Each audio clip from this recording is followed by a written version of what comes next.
il primo passo fondamentale è informarsi, capire che cos'è il midollo osseo, sapere esattamente che non è nella spina dorsale, la differenza fondamentale quindi tra midollo osseo e midollo spinale, e quindi poi capire perché si può donare in totale sicurezza ed è una grandissima occasione per ridare la vita a una persona in attesa di trapianto. Ecco, queste sono le caratteristiche, ragazzi: età, peso e buona salute. Queste tre caratteristiche ci permettono di entrare nel registro e rimanere a disposizione fino ai 55 anni. Le sapevate già? Le conoscevate già?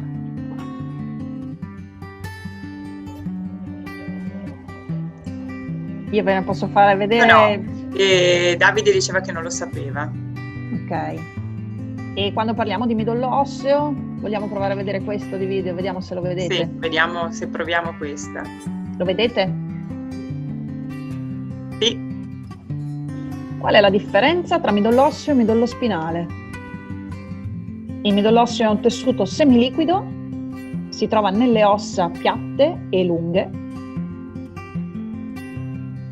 e qui ovviamente entriamo già nel tecnico, mentre il midollo spinale è diverso dal midollo osseo perché è quel tessuto nervoso che corre dentro la nostra spina dorsale e collega il cervello con il resto del nostro organismo. È un po', io quando vado a scuola lo chiamo proprio il nostro filo della corrente, ma il midollo spinale non c'entra niente con il sangue, mentre è il midollo osseo che produce le cellule del sangue, e quindi se è malato e non funziona bene andiamo incontro a delle malattie e deve essere sostituito. Quindi la differenza fondamentale è che il midollo osseo è quello che si può donare, è quello che continua a riprodursi perché sono delle vere e proprie cellule all'interno del nostro organismo. Mentre il midollo spinale è lì, è bello fermo, è protetto dalla spina dorsale, nessuno lo tocca perché ovviamente quando c'è una interruzione del segnale del midollo spinale, ad esempio durante un incidente, si rischia la paralisi.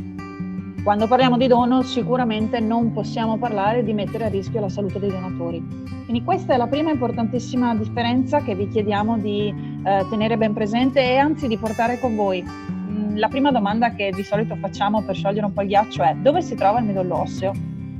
E la stragrande maggioranza delle persone risponde: nella spina dorsale, perché purtroppo è questo nome midollo che è associato alla spina dorsale, è la prima risposta che si dà, ma è anche la convinzione che facciamo più fatica proprio a togliere e la paura maggiore, perché uno quando dice ma perché dovrei donare il mio midollo e rischiare di rimanere paralizzato?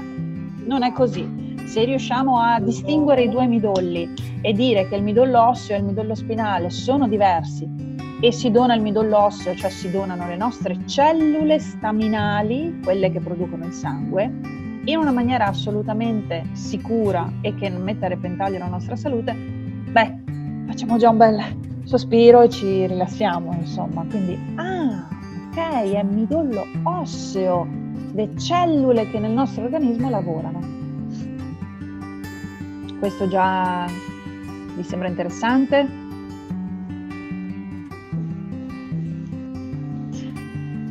Vediamo se ci rispondono anche via chat.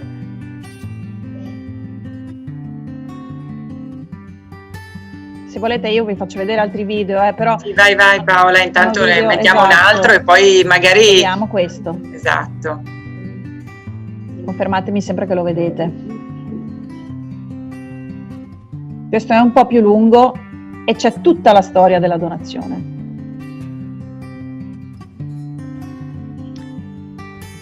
Cosa vuol dire donare e cosa vuol dire essere compatibile? Quando parliamo di cellule, appunto, vuol dire che le mie cellule sono state trovate uguali a quelle di un'altra persona che ha delle cellule che non funzionano. È fondamentale che ci sia quindi una compatibilità. Se le mie cellule e quello del mio gemello genetico sono uguali, vengo chiamato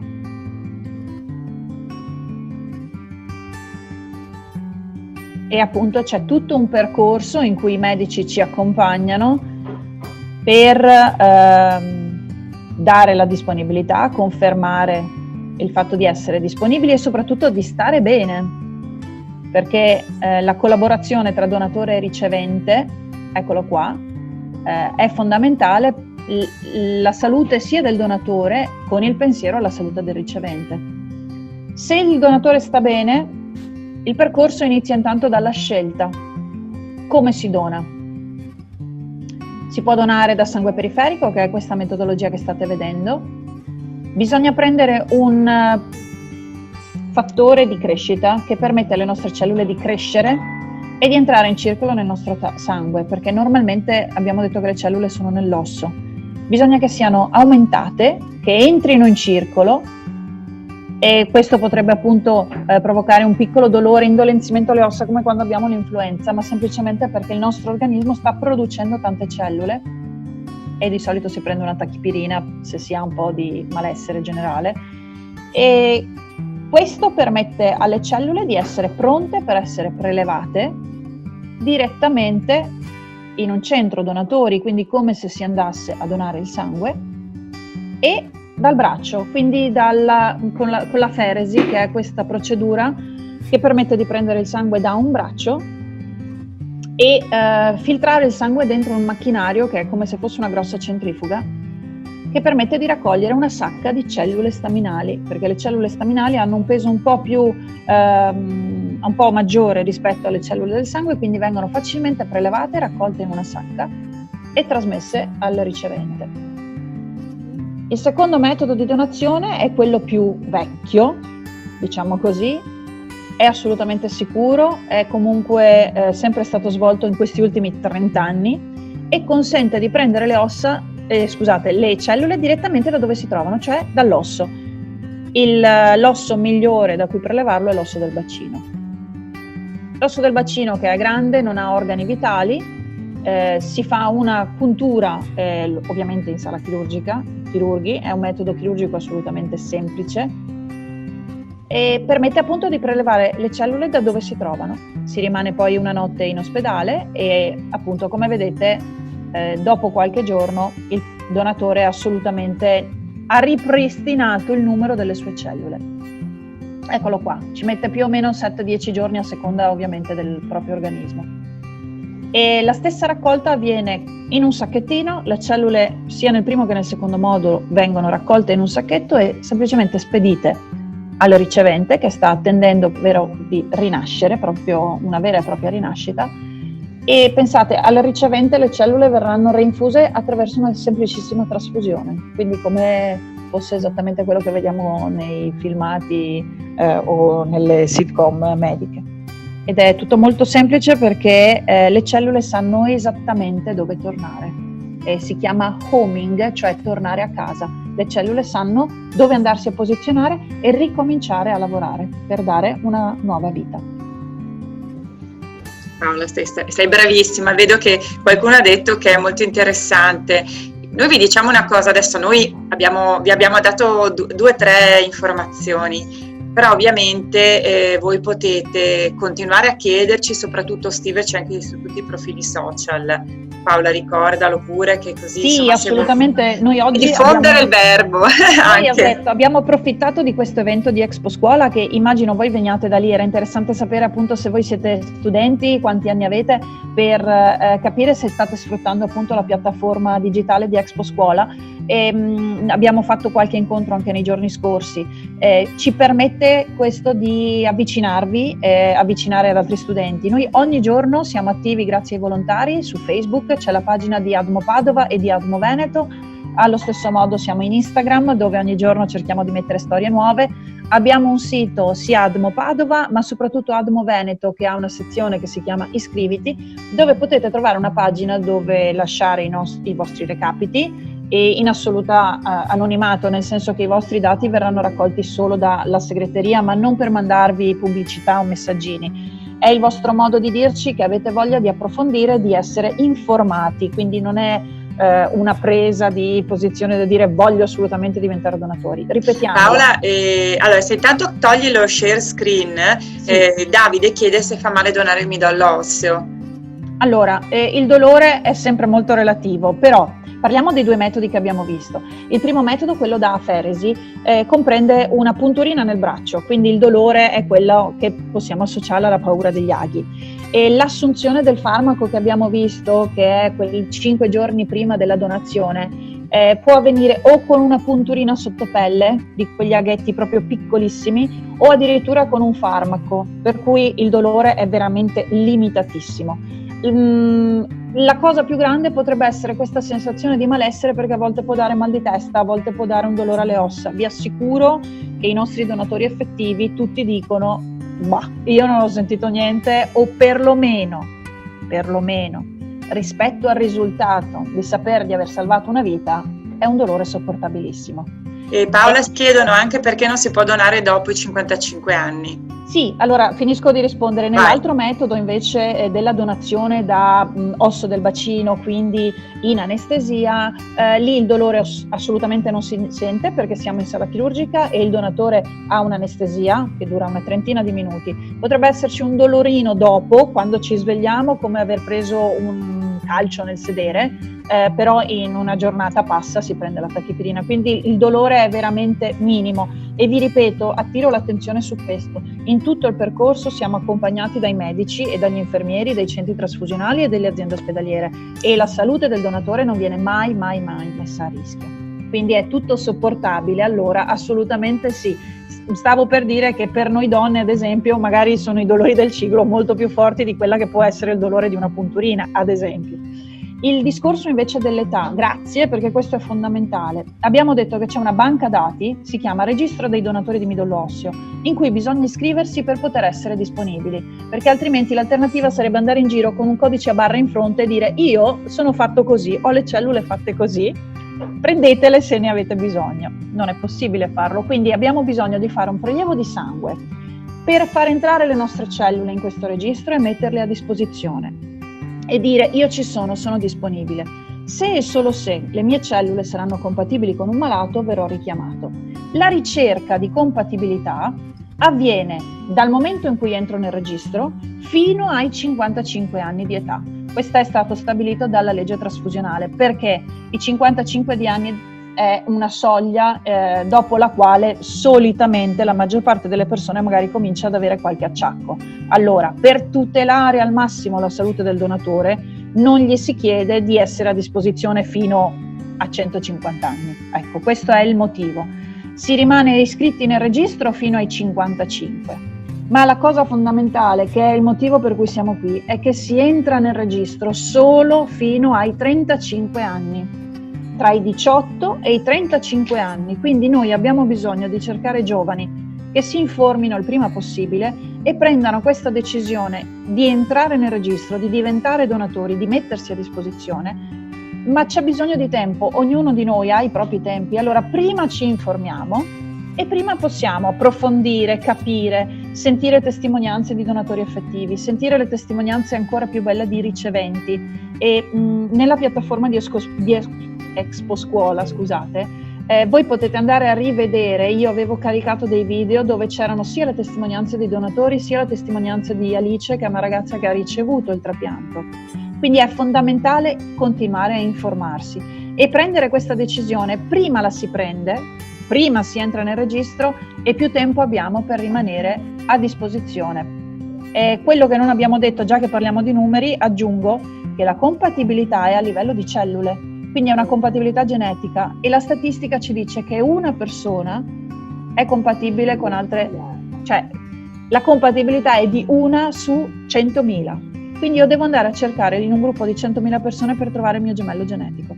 Io Paola, se vuoi, ho anche un video che avevamo fatto a suo tempo con dei ragazzi, ti ricordi, andando in giro? Fanno nulla e molti scambiano il midollo osseo per midollo spinale.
Preso in considerazione la cosa, Ti fa paura?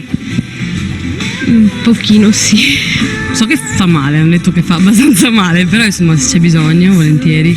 Poi se vuoi essere un donatore vai da qualcuno di competente, dici voglio donare, ti fanno un prelievo immagino e poi lo donano a chi. Quindi nessuna paura?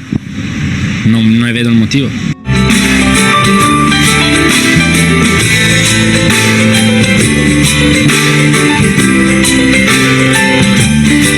Io mi sono ammalata, sono ormai passati 3 anni, mi hanno fatto il prelievo del midollo osseo per essere più sicuri di quello che avevo ed è venuto fuori che avevo la leucemia.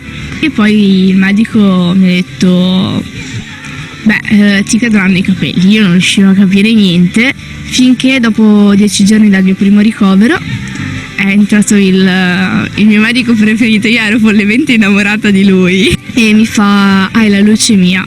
La mia risposta, essendo ancora una bambina, non sapendo la gravità della situazione, le ho risposto pensavo di avere qualcosa di peggio, e lui mi ha risposto: peggio di così cosa vuoi avere? Ho fatto 5 cicli di chemio e per fortuna non ho fatto il trapianto di midollo osseo e mi ritengo davvero molto fortunata. Adesso io sto bene, i capelli sono ricresciuti e i controlli vanno anche bene, quindi mi sento molto fortunata. ADMO aiuta tanti ragazzi come me che sono in difficoltà e donare è la cosa migliore che una persona possa fare, è la cosa più bella, perché donando una piccola parte di te, che per te è anche insignificante quella parte, però per qualcuno può essere davvero tutto, perché quella piccola parte di te può salvare una vita.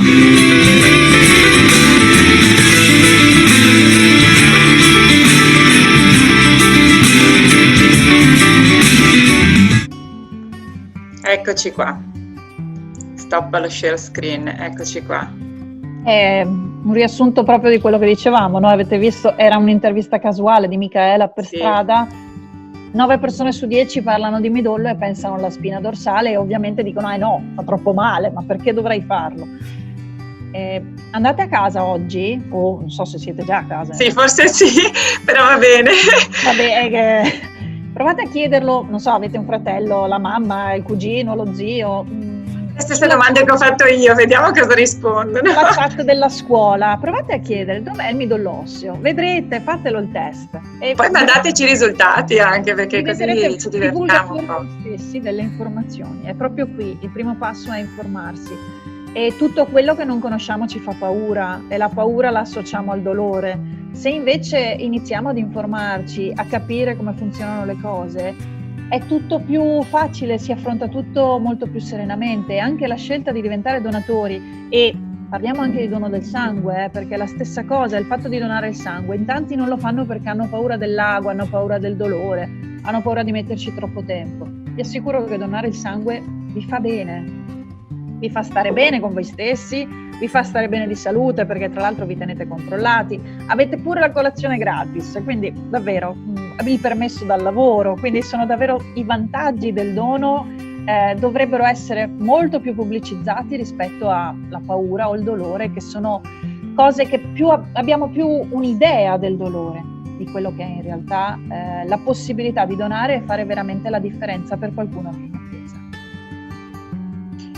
Ragazzi, ma sposano che prima dei 18 anni, no, bisogna essere maggiorenni, ragazzi. Allora, specifichiamola questa cosa però. Quando parliamo di registro dei donatori parliamo di 18 anni, perché è una legge che prevede la maggiore età. Esattamente come per donare il sangue bisogna avere 18 anni. Tutto questo non è così quando parliamo dell'ambito familiare.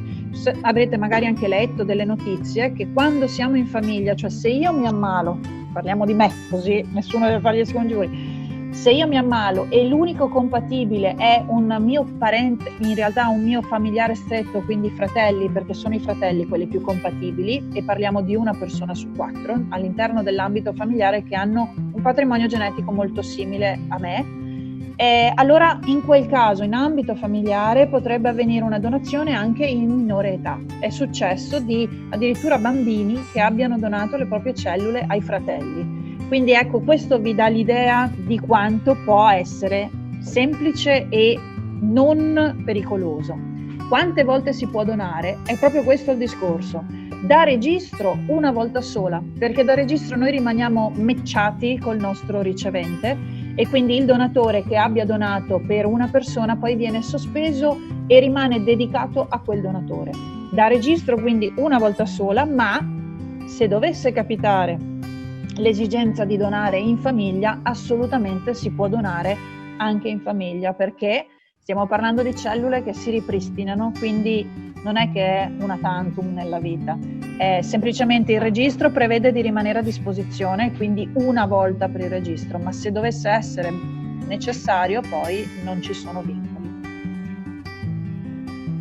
Beh, siete stati bravi perché avete fatto un sacco anche di domande interessanti. Esatto, e avete centrato subito gli argomenti clou, l'età, la salute, la pericolosità, il dolore, quindi quegli aspetti che possono veramente fare la differenza. Ed ecco qui l'altra domanda: è possibile conoscere il ricevente? No, in Italia vige l'anonimato, la donazione è volontaria, anonima e poi gratuita, e l'anonimato è per proteggere diciamo così la privacy, ma soprattutto da un punto di vista anche etico, perché sapere chi è la persona, venirla a conoscere, magari poi seguire un percorso che potrebbe avere 1000 esiti, sarebbe un peso forse troppo. Invece i donatori donano, non si sa a chi, ma sanno il perché. Questa è la frase che ripetono sia i donatori di sangue, sia i donatori di midollo e anche i donatori degli organi. Si mettono a disposizione di un qualcuno là fuori che può aver bisogno di noi. E io dico sempre anche, se io ne avessi bisogno, vorrei che il mio donatore ci fosse. Non so chi è, ma la prima occasione che avessi di incontrare un donatore qualsiasi, e questo vi assicuro che ci è accaduto negli eventi in piazza che ci mancano tantissimo, quando abbiamo dei ragazzi che sono riceventi, che hanno ricevuto o trasfusioni di sangue o trapianto di midollo osseo e incontrano i nostri donatori, vi assicuro che scatta un grazie automatico, perché è il modo di dire grazie a chi dona in generale. Non c'è bisogno effettivamente di sapere se è Paola, Micaela, Francesco, Giovanni. C'è qualcuno là fuori che si è messo a disposizione, che stava talmente bene da poter mettere a disposizione un pezzettino di sé, o di sangue o di cellule staminali, e ha fatto la differenza. Ma chi fuma può donare oppure no perché ha uno stato di salute buono? Ok. Il fumo, lo sapete, non fa bene, però certamente non è che chi fuma viene escluso automaticamente. Questo fa parte della terza caratteristica, no? Abbiamo detto che c'è l'età, 18-35 anni, il peso, 50 kg di peso sono il peso minimo per essere donatori e è legato semplicemente al fatto di quante cellule il mio organismo produce. Se io peso più di 50 kg vuol dire che ne produco a sufficienza per poterle anche donare e continuare a stare bene. Torniamo sempre lì. La caratteristica della buona salute racchiude tantissime cose, quindi sia per donare il sangue che per donare le cellule staminali sarebbe meglio non fumare, ma il fumo non è una causa di inidoneità. Sarebbe meglio non bere, ovviamente stiamo parlando di bere in modo consapevole, e sarebbe bello anche, cioè è necessario non fare uso di droghe o di stupefacenti. Questo rientra tutto in uno screening, cioè in una valutazione della salute che avviene durante un colloquio col medico, perché nel momento in cui si decide di diventare donatori bisogna fare il colloquio col medico e compilare anche un questionario che ci fa delle domande sul nostro stato di salute, come fosse una fotografia, perché il donatore deve stare bene ma deve essere anche onesto con se stesso, deve condurre una vita normale, tranquilla. Il fumo fa parte della nostra vita, sappiamo che facciamo male a noi stessi, però non inficia il fatto di diventare donatori. Poi, qualora venissimo richiamati perché siamo compatibili, in quel momento storico la salute viene di nuovo rimessa in discussione, sempre perché una donna potrebbe essere incinta, non può donare, oppure abbiamo appena fatto un'operazione, non doniamo, quindi la salute del donatore è sempre la prima cosa che si valuta. Assolutamente. Spero di rispondervi, ditemi se le cose che dico non sono sufficienti, se avete altre curiosità. Non ci sono domande sbagliate, non ci sono dubbi. Siete stati tra l'altro veramente bravissime anche con le domande. comunque vi ricordo veramente che potete contattarci, scriverci e farci qualsiasi altro tipo di domanda, passare parola e continuare a cliccare mi piace su Admo Veneto, Admo Padova, a seconda di dove siete. Noi siamo qua a disposizione vostra e anzi, se Sempre. ci aiutate con il passaparola ci fate un regalo di Natale. E ecco, quello che secondo voi può essere utile far divulgare queste informazioni, vi piacerebbe avere qualche serata così pubblica, aperta, dove con Micaela facciamo una chiacchierata, magari con qualche donatore? Pensate che potreste partecipare e invitare altri ragazzi a partecipare? Perché purtroppo questo Covid ci ha impedito di vederci, di stare assieme, ma noi stiamo proprio cercando nuove soluzioni però siete voi fondamentali, siete voi che dovete aiutarci a dire sì, questo potrebbe veramente funzionare. Che ne dite? Noi aspettiamo vostre notizie, facciamo così. Esatto, vi aspettiamo sui social, sul sito, c'è anche un numero verde che potete utilizzare, 800 890 800. I donatori sono a vostra disposizione per le testimonianze, quindi avete qualche domanda particolare la possiamo trasmettere ai donatori e farvi rispondere. Quindi io penso che siamo giunti al termine, insomma, sì. Scusate i primi momenti un po'. Sì, esatto, purtroppo abbiamo avuto qualche problema tecnico, ma vedremo poi di mettere anche online questa cosa un po' rimaneggiata, sistemata, in modo che anche altri possano vedere anche le vostre domande. Intanto vi ringraziamo su di voi per divulgarla, ragazzi, esatto. Quindi ecco. Intanto vi ringraziamo, vi auguriamo un buon Natale, buone feste e alla fine.